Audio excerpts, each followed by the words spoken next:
Welcome to Beyond the System with Dave and Josh. Welcome to our inaugural episode of Beyond the System. My name is David Fauser. And I'm Josh Bell, and we're your co-hosts for this podcast. We're here to cover a lot of information, but really it all comes back to our IMR strategy: inspect, maintain, replace. Dave and I have spent many years in the industry and many years with Simcoe, and we want to pass on our knowledge and information to help you maintain your systems better.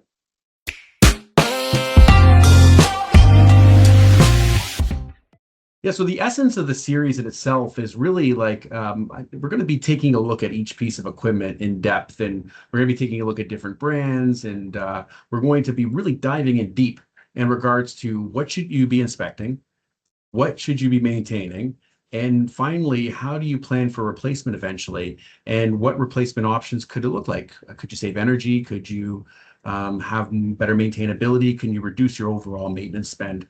And those are all the things that you can expect to get out of this. And we feel that the more that we share our knowledge, the better you'll be able to maintain your system.